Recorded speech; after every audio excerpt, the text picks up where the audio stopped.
Peace and life.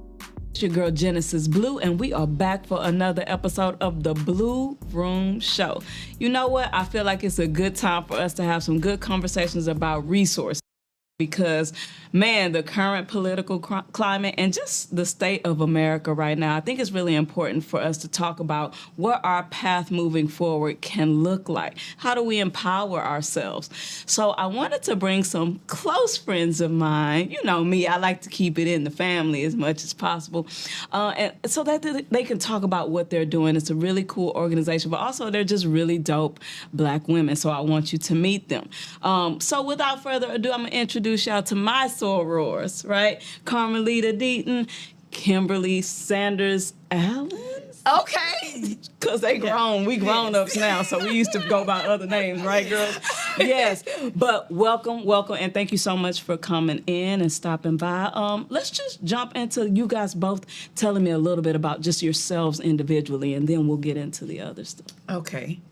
But first, thank you for having me, us. My pleasure. And an opportunity to talk about the organization. And it's funny because we know each other. You're like, tell me about you. I'm like, Yvette.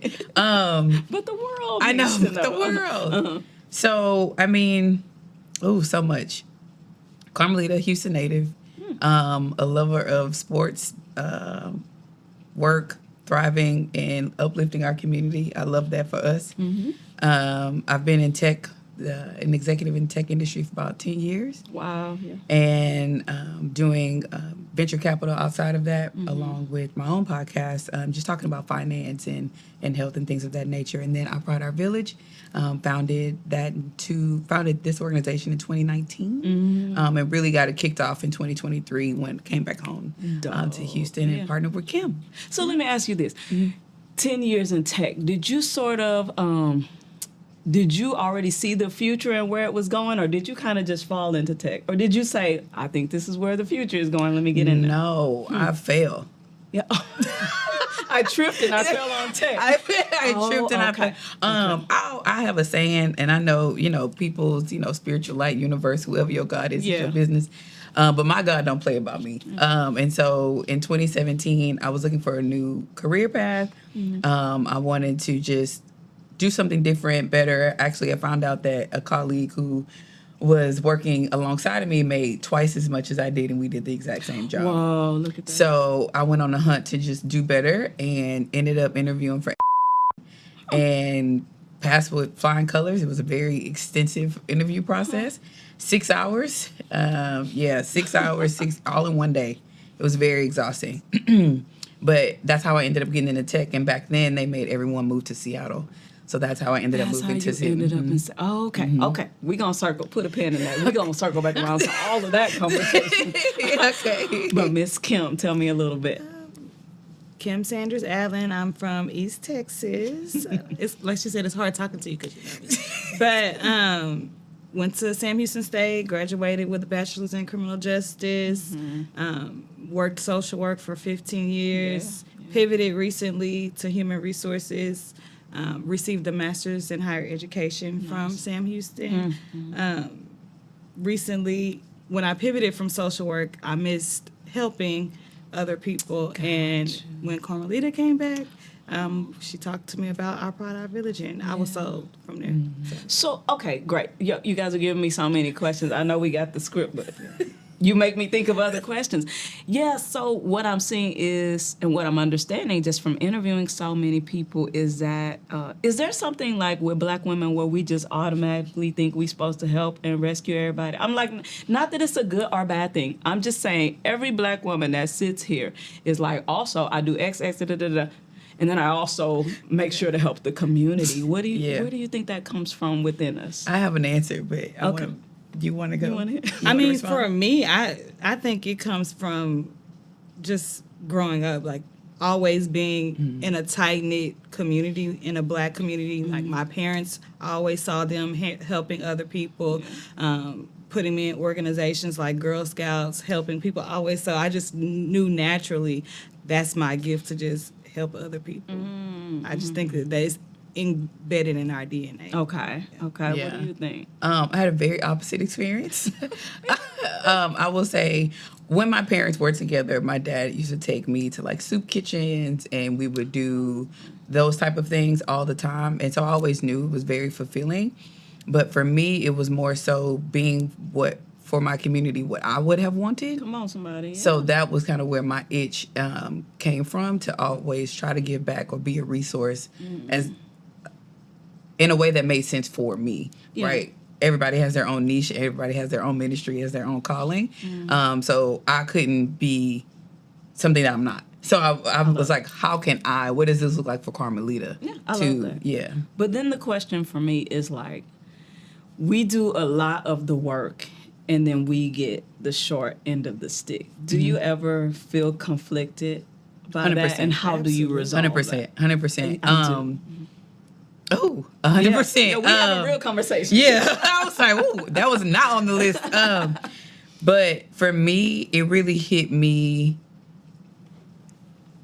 man, this past year and a half, from a career standpoint, life standpoint, and then just needing a break.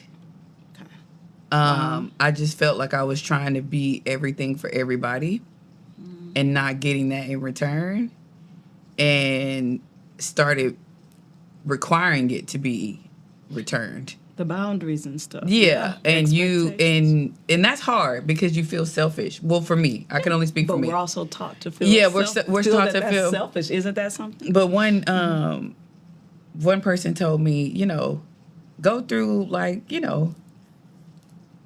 a white woman. And I was like, what? And they were like, listen to what I'm saying. I said, okay. Their mentality it's assumed. There is no, I wonder if someone will get the door for me, or I wonder if someone will take care of this for me. When they step on the elevator, they don't have to push the button. When somebody's going to get it. Somebody's going to get it. Someone's going to take care of it for me. Someone's going to do it. And they were like, black women are kind of like the only women that don't think like that. I've recently started thinking like that. And I was like, let me tap into that. My new guilty pleasure is allowing white people to open the door for me. I hold on, okay? I love this conversation. But for real, so it was brought to me. That's an interesting perspective. And it hit me like a ton, because as black women, every black woman that I know is always the hustler, that I'm doing it exhausting themselves to the point of no return. That's right. And Carmelita was over it.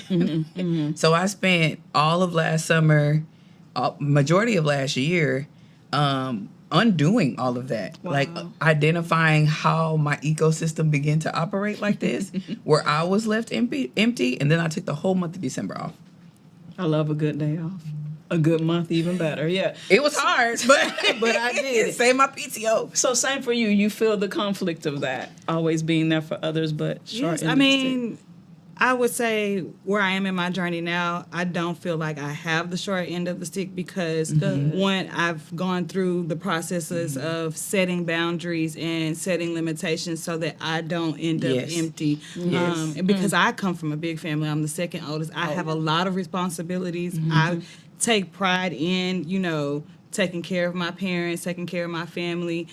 So I have been in a position where I felt like, okay, I'm getting the short end of the stick, and then something clicked in me one day and said, I'm not going to do that anymore. I'm going to take up for myself. I'm going to give myself boundaries, and that's changed for me. It's been good. I like it. It's like you amazing. said, though, my life now, very opposite. Because, you said you took control. Yeah, right? You take control. But I will say, I don't know if this happened to you, but when the chaos stops, or when all of it, when your boundaries are working, I had a moment where I was like, oh, what do I do now? Right, like we're not used to it. Because I didn't know what to do with literally like programming. I didn't know what to do with the piece. You don't even realize it until, like you said, you start to be like, what the heck? I keep going hard for everybody, and they just like very casual about me, but I'm going hard for them all the time. Yeah, and then you realize it, and then I like that perspective though. Okay, I just think myself as a white woman. See how that works. Yes, I love it. Okay.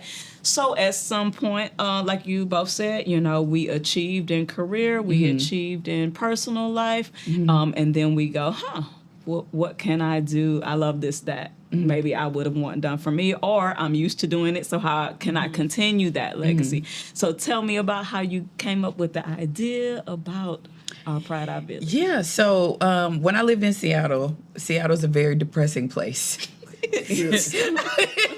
No offense to those Cool who city, love it. but it's just somewhere cool to city. visit, right? Most beautiful city you'll see in the summertime. Hashtag do not move there. But when I moved there, I really experienced mental health on a different level. I got you. Because I was sad, because I was depressed all the time, and I just didn't know what it was, not knowing that it's your location, right? I lived in Texas all my life, right? So I had no idea. And then it starts showing up in a myriad of ways. When you have depression, you can't identify it. Things just start to pop up, and so sought help. And thankfully, very blessed with the resources to cover it. But therapy is expensive. It's not free. It's not free. And I realized that not only in our community does it have a stigma. I always say that people talk bad about something they're afraid of. So I ain't going there. I ain't talking to the person, right. But it's because you have a fear. You have never even tried it. So how are you, right? So having that in my mental and then going to get it and then understanding a major blocker is finances. Just the resources. And again, very blessed to be able to take care of it. But even I was looking at the invoice like, this is a little spicy. And so I learned about, nonprofit work and how you raise money and it can, And so I got the idea of starting it while I was in Seattle. Unfortunately, though, once I did the, registration 501, I had my own mental health life. Gotcha. So that's why it took until I moved to Houston for it to really come about and come to life, because it was on pause basically. So I can take care of myself, to be very honest. That's very honest. So I had to, it's like one of those things. I'm not only the owner, but I'm also a member as well. Yeah, right? A member. I understand the experience. Yeah. So, okay. And then, so you said, I want to bring something to the community where people can. It started out with the mental health stuff, correct, and then it kind of phased out into other things. Okay. Yes, correct. So I knew I couldn't do it by myself. I'm a firm believer of dream teams. That's right. And Kim has always been passionate about helping, just being involved with kids. That's been Kim's life, and she's never been shy about it, right? We all know that about her. Mm-hmm. So when I thought of anybody, I said, hey, sis. Got some free time? What you doing? And she was on board. Yeah. No questions, no challenges, no pushbacks. I was like, I have no idea what this is going to look like. It's scrappy. It's just me and not you, right? We want to build, everything that happens. And she was like, let's do it. Yeah. And just pause for a second, because we get a lot of flack, sororities and fraternities, but this is a perfect example of why you would join a sorority. So yes, we partied. Yes, we fought. Yes, weird stuff happens sometimes. However, obviously these people became very successful. And then you can pick up your phone and say, hey girl, I'm starting this business. Or do you have a job that I can? And that is why you want that type of connection, because one thing we absolutely learned is community, right? Yeah. Community and sisterhood. And so when people try to tell you bad things, they're not telling you the whole story. So that's just I'm going to get off my soapbox. But I always say that, okay? Back to you. What do you want to add to what she's saying? I've been knowing her since she was maybe 17, 18 years old. Baby. Oh, that's right. That's right. Like you said, being in a sorority and knowing her from the beginning, like seeing her development as a woman. When she called me and asked me, I was absolutely in, because I've watched her grow. And I wouldn't want to do or be next to anybody else, making this happen for us as Black women, because to answer that call, to be there for another Black woman, that is amazing, to be able to sit back and start from the ground up. You see everybody else, and we work hard for other organizations. Like, we go give our all every single day. That's it. And to be able to do that for our community and someone else, it's so important. Yeah. I love that. Okay. So we started out really mental health focused, and then it sounds like you said you have 5 pillars. I'm not gonna give you a pop quiz. No, we started off with 5. So okay. I have a problem. I always dream big. Okay. And so we went big, our first year out the gate, because in our community, we just kept identifying. We were all on the phone. So there's 3 more individuals. Let me first pause. Amazing women. So we have Charlicia Johnson, who's also a soror. And then we have Shaniqua. Mbula. I was say her maiden name, and she was gonna kill me. She be like, ma'am. Yes. And Valencia Mitchell. Okay. And Jackie. Miss Jackie. She's our social media manager. Oh. So and it's all Black women. So we have a team of very strong Black women who have come on board. And when we were talking, we just kept identifying like issues and areas that we needed to help the community, and based on our backgrounds, right? Charlie's she's now an AP, but in education, right? Shaniqua and Kim were previously in the same line of work, and and Valencia, what was her original? She's in law school now, but I can't remember where she started. But anyway, we kept identifying areas, and so we were like, let's just take care of it all. But through last year was kind of our try it. Okay. We just tossed it out, see how the community received it, see what worked, see what didn't work. So we tried a few different programs, and there's only one program that we're going to continue this year, which is Relax, Relate, Release, which is a yoga session specifically for Black women, learning how to meditate and regulate through yoga practices. And so we do that quarterly now. So that was one program that made it through, but we bought school glasses for kids. Yeah. We did school supply drives. So we tried different, things to see what really stuck. But now this year, it's all about fine-tuning and really honing in. Okay. And this year, we're going to be focusing specifically on the mental health piece.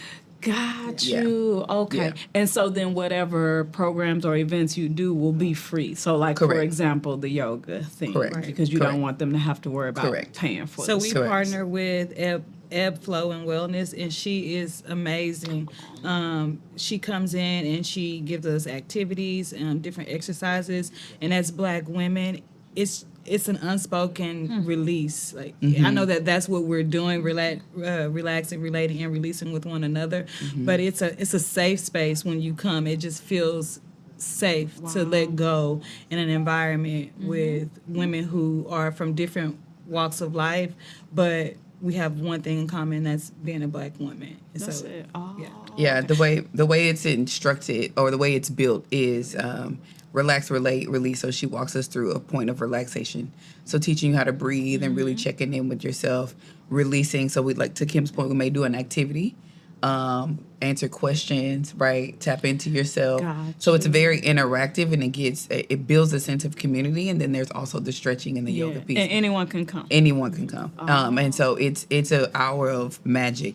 We've done it a few times now, and every time, very good. It's a release. You feel amazing afterwards. So it's very rewarding. Yeah. So what's your big dream with this? If it comes to what you want it to be, what are you imagining for your organization? We're going for it this year. We want to host a mental health awareness summit. Oh, I love it. I'm there. You better invite me. Yeah. I'm speaking. Yes. Yeah. Oh, no, we already texted about that. We're working towards because I want to see more of that happening. Yeah. We just don't have and with honest conversation, because a lot of what I see with mental health conferences is everybody's just trying to, play nice and do the politics thing, but we need to have real conversations about mental health. And so I love that. I support that. So you want to be able to make it bigger and better, of course, have big summits where lots of people can come and the professionals are there to help, and people get what they need. Actually get what they need. Not a brunch where you walk away feeling motivated, but no resources. Yeah. So we're in the planning phase right now. It's going to be towards the end of the year. Yeah. Well, you're going to see a lot of fundraising, but right now we're really trying to make sure that we put an agenda together that is really going to feed into those who are able to attend. Yeah. Because to me, mental health is a buzzword right now. Come on. And people aren't really tapping into the different psyches and the different triggers and how they show up and those things. So we want to be different in that aspect, where it's a day full of real to your point, real conversation. Yeah, it has to be real. And you're right. People love to throw the words around. Yeah. People love to self-diagnose. The thing about, mental health is just very similar to physical health. I can say I'm fat or I need to work out, but if I never go and do those things, I will remain in the same shape I'm in. Yeah, like it's cute. We can say, I know I got this and I Googled this. No. Yeah. Go get the resources, girl.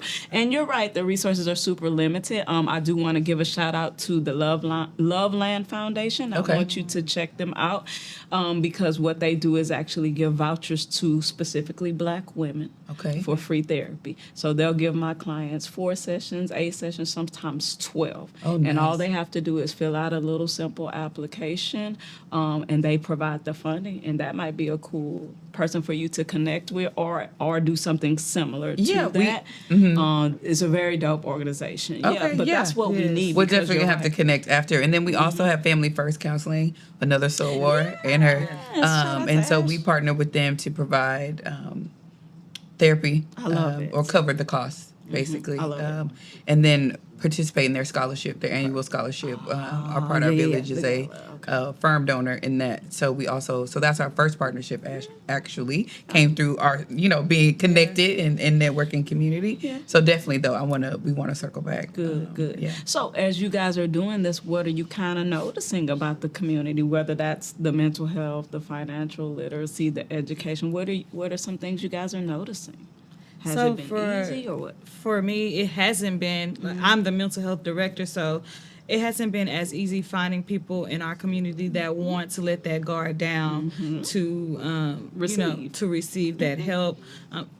People who have, like we said, Black women are aware and alert of what they are going through. So another area that my expertise is in that I want to work on is young adults, youth and young adults. We did do one career event this past year. Yes. With them where she spoke about trades and the AI and jobs of the future because it starts young. Like, as you know, I know you have experience working with youth, and it's mental health is so broad, so we can touch on so many different aspects, and that's kind of what we want to bring in the summit. It's just not what we're going to talk about. It's like how we're going to narrow it down because there's so many things that are affecting us. Yeah. Okay, I like that. Because we want to keep it to one day, but it's like, man, you could really It talk needs to be a 3-day conference. easily.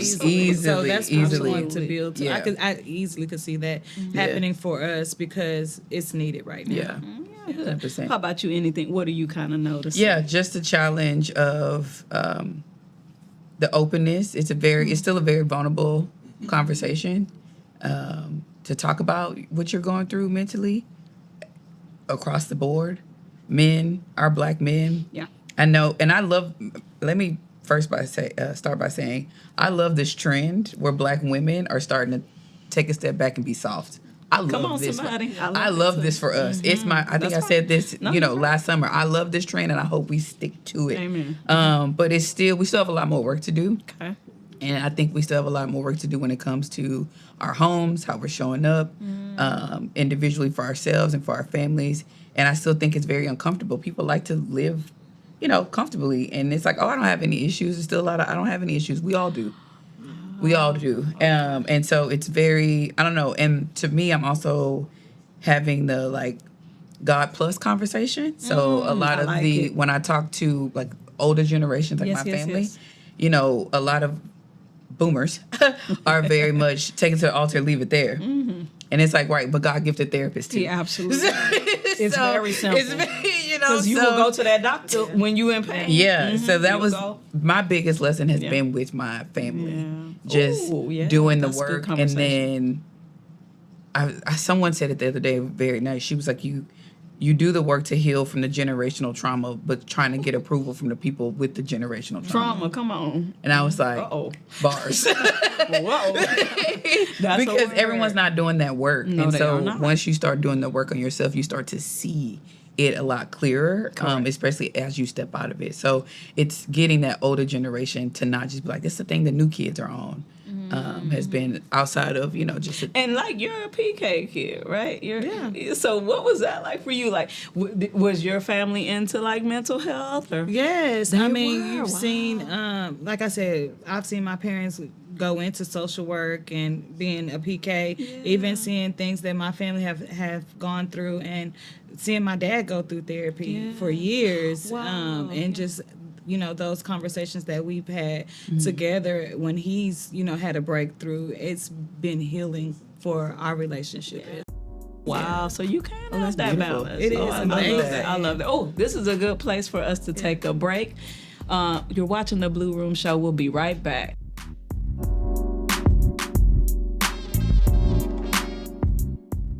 Ooh, y'all, we are in the Blue Room, and you know what's up? The Blue Room is the place where you come to have these really good conversations. Everybody wants light, love, and laughter. But guess what? We have this slot right here, just right here where I'm talking right now, where you could put your cell phone, homie. This is your time where you can have an advertisement of whatever you want to promote yourself. Get those views up, you know what I'm saying? So if you want to participate in the Blue Room, hit us up at theblueroomshow@gmail.com. Peace. And back at the Blue Room Show, I got my girls with me again, Carmelita and Kim. Let's jump into just some general conversation. I have so many things on my mind, so when I have people like you here, I got to get this off my chest. Yeah, okay, let's do it. Get some. Okay, current political climate. I don't think we need to sort of review everything that's being thrown at us, but I definitely want your initial thoughts on the changes with DEI, and handling what we need to handle for minorities and underserved communities. What do you think about what's going on? How impactful do you think it will be, or detrimental do you think it will be? You want to start? She's laughing. We literally had this conversation as, a nonprofit that supports Black women. How do we navigate now this climate of, if you don't like us or what we stand for, are you going to pull our status? Are you going to pull resources? So that's something else that we are also trying to navigate, to stand on our pride for our village. I mean that's exactly what I'm saying. To stand on business for us, and but we're not going to back down. We're going to still stand for what we stand for, because if it wasn't for a Black woman, this would not even exist. Exactly. So I think we're going to use standing on pride. I'm not saying standing on business no more. I'm standing on pride. Yeah, we're standing on pride. I mean, Yeah. at this point in this climate, it is about pride. Like, we have to be proud. So don't back down, is what you're saying. We're not. We're going to still serve, and we're still going to do the work, and we're still going to navigate. And, whoever wants help can get help, but we're still going to make sure ours get help. Because I love what you're saying, because people do minimize it. Like, oh, it ain't that big of a deal. Yes, it is. You're exactly right. If I, for example, this is one of the reasons I work for myself. When I was working contracts with CPS, this man got mad at me because he wasn't doing well in therapy, and I have to report that he wasn't doing well, right, to get his kid back. He shows up to court and shows them my video about Black Lives Matter and reports that I'm racist, right? So this is just to the point of how you're right. If they don't say, oh, I don't want you talking about Black Lives Matter, we're pulling all your stuff off the shelf, or we're not going to have a contract with you anymore because you're talking about those things. And so I don't think that people think of it as deeply as what you're saying, but it has real consequences, because there will be no recourse for that if they just say, oh, we don't want to work with you because you wore a Black Lives Matter shirt. 100%. 100%. Everything, it's as if everything's almost a trap. From your website to your language to, but the whole goal is to minimize and have us tailor our language and be afraid to say something. So I think now it's more critical than ever for us to continue to raise our voices in every aspect, from our pride, our village, from a mental health and getting resources to raising money, to what I do day to day from work and in the tech industry, to going into the venture capital world where I am now, and there is no one that looks like us in the room. I went to a meeting, and it was over 100 people in the room, and there was 2 Black people, and I was the only Black female. So it's across the board, and I really need people to understand that. At this point, I want our theme to be "We All We Got," and I need people to really tap into that. Yeah, you can't rely We are on it. all that we have. And yes, the conglomerates are out there. Heck, I work for one. I'm not going to sit here and pretend like I don't work for one That's what I was of thinking. the... It's hard, right? It's conflicting. I don't work for one of the... Yeah. Yeah. So, we want us to keep her check. Don't worry about it. Yeah, hello. But for me, my mission is going, in spite of that. I'm still going to be Carmelita. I'm still going to come in here. I'm still going to feed into and be a mentor to every individual that I can. I'm still going to try to give back. And then I'm using this capital to put back into my community. Of course, I got my own bills to pay. But let's use the resources and let's tap into that and not let it become a hindrance, seriously, because I don't want to make emotional decisions. I'm going to tell you right now, I am not team quit your job. I know we love to boycott and all. Yeah. I'm not team. You want to think about what you do. You want to be calculated. Be calculated. You want to be smart. Have a mission, but be calculated about your mission. And you don't have to be loud about it. You don't have to put it, as I think somebody said that the revolution would not be televised the other day. And I was like, yes, we have to be smarter together. No one cares about your social media post that you're mad at Target. No. Target do not care. If Target cared, they wouldn't have did it. If they care, and then the rate in which not all companies did this. Sure. Shout out to Costco. But big time. The rate in which people pulled off their DEI is astounding. But I want people to understand it wasn't even a buzzword until George Floyd. When we were locked in our houses and COVID was happening, it was stark. It was everyone was in front of their TVs. Okay. We weren't distracted and busy with life. Everyone was seeing everything all the time. So it was very polarizing, very like, Absolutely. What do I have to do? What do I need to get done? And so everyone was on this, let me, be all about the DEI. So it became a marketing ploy, right? It became a marketing. My company does this. We have this program. Yep. This is why we're so great to work for. Yep. But when you get into it and you peel back that first layer, you raising eyebrows. Yeah. You know what I mean? And so I need people to understand that it was never really what they were about. And so these people are businesses. Yes, at this point. But the concerning part for their business. Exactly. For me is the work that I do outside of OPOV is, work with Title VII, civil rights. Wow. So seeing, like she's saying, pulling back that first layer, like just because you're saying you have these initiatives, how are they this being discrimination was still going on. So these protected classes, I have so many concerns about, because the one thing that's being polarized the most is race. But when you break it down, this is accessibility, disability, gender, religion, national origin, all of these things, pregnancy status. Like this affects so much more than our race. Veteran bigger. Status. Like I've seen programs where veterans get, preferential hiring, because of things that they've been through, or foster youth, they get preferential hiring and college paid for. Like that is going to be stopped. It's going to be stopped. Yeah, and that's the sad part too, is that when because it became polarizing, connected with a majority black impacting, right? George Floyd was us. It became married to black. To Kim's point, DEI is way more than that. That makes it a is. lot It of is sense. so much more than that, and it's sad. It's sad to see it blown up. Because what people believe it is versus what it actually is. Well, then that's a lack of literacy and understanding. Well, people right? don't care. That's the big. No one wants issue. the facts anymore. No one wants the facts. No one wants the facts anymore. But I mean, here we are, and we got to deal with it. Like you said, we got to meet it where it is, not where we want it to be. And they're talking about merit based, which for Black women would actually be cool if they actually did that, because we are one of the most educated. Thank you. And so. I'm guessing, Donald, I just want you to know, if you said merit-based, then a lot of Black women, this person should probably be the CEO already. This person should be the executive director.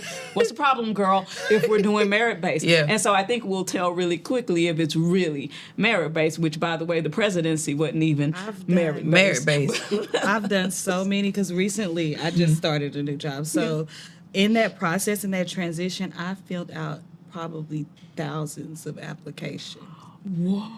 Thousands. And I mean, didn't put my race on some of them. And you overqualified. Name is overqualified.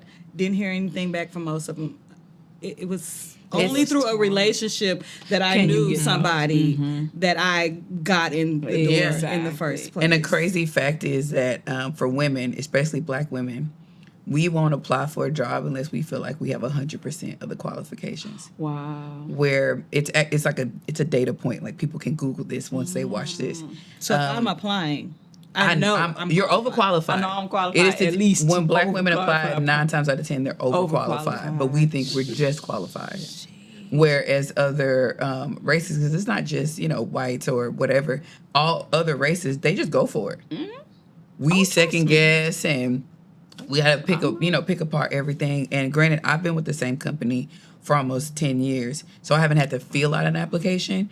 But even me changing my life within the organization, because I stepped down from this big role that I had because it just wasn't for me. No longer serving me. So I had to step away. But even that, I had to go on a campaign for almost a year to shake the right hands and have the right, just to get the next role, because it's like that. Yeah. So they're all full of crap, right? So when you were sitting there listening to or watching and heard about the results of the election, for me, I think I went into a moment of I literally don't care anymore. I'm very exhausted. When I was a kid, I was marching in the streets because my grandmother, that's how I was raised. And so it's literally been all of my life. And then I just felt like, oh, this what y'all want. Cool. Have it. Have it. Yeah. And I'm really fighting the apathy, if I must be honest, because I'm like, at the end of the day, I'm going to be all right. I got my stuff together. I have been fighting for you guys. Yeah. And you don't care. Right. So, okay, you have it. I mean, how was it for you mentally and emotionally? I would say for me, I didn't even watch it. I knew it. And I hate to say that because everyone was like, "Well, come on." Nah, I knew it. I did my part with that support, but I never allowed myself to be in that level of delusion. The most disrespected, disregarded, and harmed woman in America is the black woman. Absolutely. America is not ready for a black woman to be president. For a white woman. They weren't. They didn't even let a white woman. So it's common sense. I love the camaraderie that it brought. Yeah. Don't get me wrong. So I love the benefits that came out of it, but the psyche and us forgetting that and how disillusioned we were able to get as a people, and that prevented us from getting prepared. Yeah, it's true. Made me sad. Absolutely. That aside, so I wasn't on that party bus.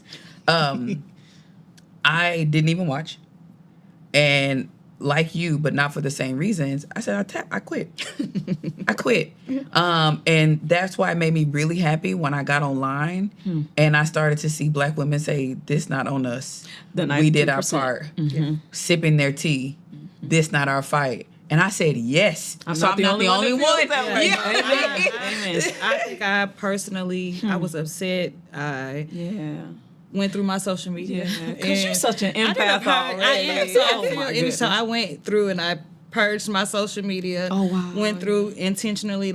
If you're not a black woman, that's it for me. So, unless my black husband, who I know for sure. That's it. Is right if you're not I know.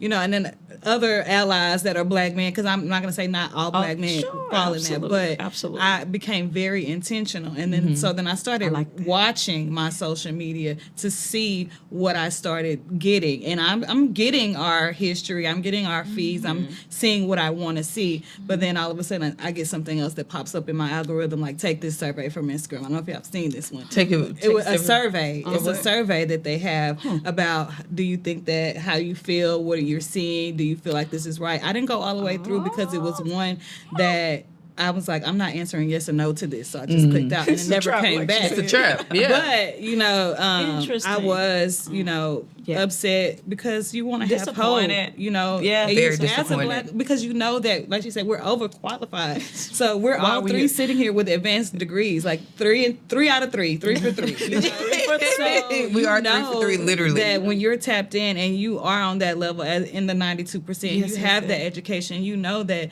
that's the only way to go. That's the only way to go. I was in some, y'all pick this. And don't get me wrong, I don't walk outside thinking everyone is the same, right? Okay. I'm very much, but I'm for my people. Yeah. Growing up in Southeast Texas, I'm not surprised. I mean, I feel like I was prepared for this. My parents have told me stories. We know we saw burning crosses in Huntsville. We've experienced this. I know I'm not, you're right. I'm not. We're not oblivious to what's happening, but especially here every in Texas. day I'm tapped in.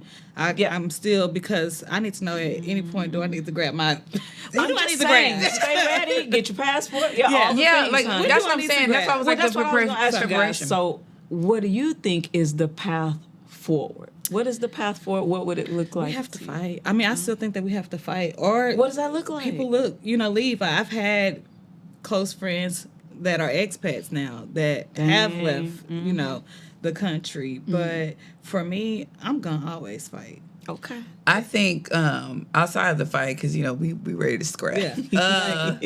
Fight the power. But not like going back to what you're saying, planning and calculation. But, what would that look like? Because I mean, to leave and to become an expat, that's expensive. Yeah. Come on. We have to be one of the things that I think is going to save us as a people is that we start being very honest. Come on, somebody. That's about where we are and what it takes to do certain things. Instagram has a lot of people fooled about how people are living, what things look like, what you know what I mean. So let's just be honest. To become an expat, costly. To take your family out of this country, costly. So this whole I'ma leave, that's cute. But 9 times out of 10 or 7 times out of 10, you're not going anywhere. So how do you survive here? There you go. So I think part of it is being rooted in who you are. Because there's going to be a lot of challenges. So you have to be really rooted. The second part, I think, is community. This whole individualism that we've gotten attached to, absolutely, the infighting that as a people that we've started to do, whether it's men versus women, can that die? I'm can over that it. die, please? We are having previously been married to a black man. I learned what it is to love a black man on a whole different level. Really getting to understand what they go through, life challenges, and just the hardness that is out there for them. That it when you love them, a key part that you have to understand is that you have to be that soft place for him to land too, not just you. You want to live your soft life, but he needs one too, because the whole world is kicking his ass. I like the whole world. When he walks down a highway, people moving because they're afraid of him. If something happens, on the street, it's automatically his fault. Always side-eyeing. So the black men versus black women, please let that die. But it's not a competition. It's not a competition. We need each other. So let's RIP that, please. If we do anything in 2025, can we please let that go? Because I'm sick of that argument. But we need each other as a community as well, because everybody has different talents and expertise and so it doesn't have to be this big thing. It's just in the pockets. Exactly. And because when we pull our resources, we don't use the blueprint of our ancestors. Yes. So literally what you guys just said, we fight back. How do we do that? They walked to work miles and miles. Yes. They sat in a restaurant and got their butts kicked. Yes. They just refused to participate in the shenanigans. They supported their own businesses. And they kept it in-house. Action, And education. Community. And they learned the legislative process. Come on, That's where we're lacking. Like, you need to know that your voice does matter. I've participated on different levels and different things where our own state government going to advocate for different people, for different resources, and seeing change happen. I think that's what lit a fire under me to know, okay, this is just me, myself, and I'm going to speak my voice, and somebody actually listen. You don't know who's going to listen to you until you actually speak up. There you go. Oh, I like that. Yeah, absolutely. So this is the kind of stuff. But part of that community, our pride, our village. We need more things like that. And we need to raise awareness of it, right? Because like you're saying, like, people are either hesitant or they just don't know. People are in their houses scrolling on the internet and they don't know. Right. It's the whole world outside. We're ready to help you. We have resources. So tell the people how, number one, how people can just support, and then two, like, how they can be a part of, like, is it a membership thing or they just drop in? Number one way to support us is, reposting. We are still on, Mark Zuckerberg's internet. Absolutely. And let's, call a spade a spade. I think that's on the boycott list. Anyway, but following us, our pride, our village, and donating resources, us pulling together resources as a community is how we're able to do everything. And it is nonprofit, but I think people forget that nonprofits are businesses. So you have to pay for the licenses, the social media, you want to pay your people. So if you can financially, and if you can't, sign up to be a volunteer. Okay. so that we can, when we do have our events, you come in and volunteer and just keeping up with us. Absolutely. Good. You want to add anything to that? Yeah, she nailed it. So our pride, our village. By the way, I want to circle back around to tech. Okay. What are your thoughts on tech? What are your thoughts on Elon Musk? Do people in tech even like Elon Musk? What do you know, girl? I don't count him as a person in tech. I count him as a very wealthy person who likes the I grew up poor narrative. Anybody that looks him up can see that he did not grow up poor. His family was heavily involved in apartheid in South Africa and built their wealth off of that. That's right. So when I think about tech, it's not him. So that aside, and Teslas are terrible cars. Oh, anyway, terrible. terrible vehicles. Awful. But when I think about tech and where we're going as a society, that is a very real thing. Okay. And I need people to understand how ingrained it is into our everyday world. And so they how need it's to going get on board, or they're going to get left behind. Is that true? 100%. 100%. Over the next 5 to 6 years, and I forget all the statistics, but I'm a data person. So for those watching, I do principal deal consulting at AWS. So I look at data figures and all day long. It is companies will be looking to optimize, and what that basically is a fancy word to say, get rid of humans. And optimize means streamline, automate, make it quicker, take the people out of it. So right now, if you have 6 touches before something gets done, you're looking to make it 2 touches. If you have, 10 touches, how can I get it down to 5? How can I make this reach more people with less people? And so you got to make yourself more valuable. You have to. Getting back to trade is going to be absolutely critical for us. Yeah. Really, and then if you want to stay in AI, be a project manager. Be the person that works the machine. Don't be the person that the machine replaces, if that makes sense. Yeah, and so understanding, so it's not something that is going to happen overnight. Yes. This is going to be gradual. But when you see things like China has robots at McDonald's. That's real. That's not for that is a very real thing. So things like the fast food, retail, warehouses, things of that nature, that's all going to be obsolete. Yeah. And that sounds terrifying. It's very hard to hear, but that's real. Yeah. That is the goal for them. That is how. So when people say AI is going to drive in profits, AI is an algorithm. AI is a code. It takes a large set of data, and it predicts based off the past. This is what we're saying is going to happen in the future. Pinning the company, right? There's tweaks, but that's the overall theme of it. When outside of robotics, right? And so as you build something that gets smarter, it's just going to continue to do the thing. So now, for example, when you go to customer service on United or Delta, those aren't humans anymore. You're talking to a chatbot. You're talking to a chatbot. And so that's going to continue happening. And it's going to get smarter and smarter. Absolutely. So with that said, then you have a person who's in education through human resources. What are you seeing in the education system? I think that it's going to be pretty much the same. I do use AI to assist me with things that'll make, like she said, streamline, make it easier. But working with humans, I think that that's one field that you'll still have to have human beings in. But what I'm saying is the kids. What is it looking like? Are they learning? Ed tech is for real. Everything's gonna be right here. When I realized there were no books. Everything's gonna be right here. It was like, wait, how you learn with no books? It's right here on the phone. Yeah, the computer, the tablet. Yeah. But like she said, I've seen it. Like they don't know how to write or read. Or they don't have any social skills. How do they come to be in tech? That's kind of difficult. But they're immersed in tech from babies. That's true. So they know. I've seen babies know how to work a phone. Oh my goodness! They swipe it up and put read. it in. Yeah, and that's why they can just get certifications. They don't even have because to they navigate. It's gonna be their world, kind of like AOL Instant Message for us. When it came to like texting and the online thing, we was with at it. But our parents struggled. Like, what is this? And so now we're going to be the ones struggling with some of this technology that's coming out. Like you have was it iPhone 16 will be on now, where it has the built-in AI. Oh, yeah. So it's reading your emails for you. It's summarizing things. It's talking to you. It's making your notes.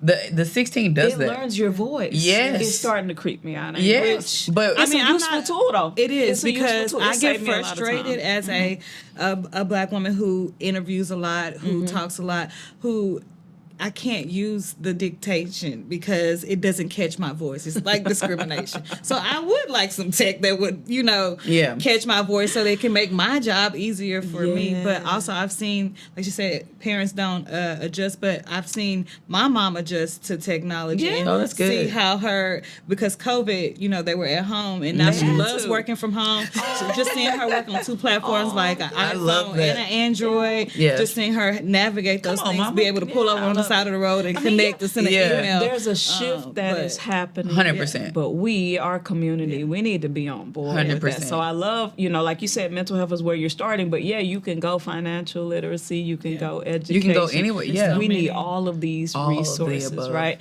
So everybody go and follow Our Pride, Our Village. I think you could just Google it, right? Yeah. And then follow them on all of their platforms. Volunteer, donate, or even better, come participate in it because it's for you.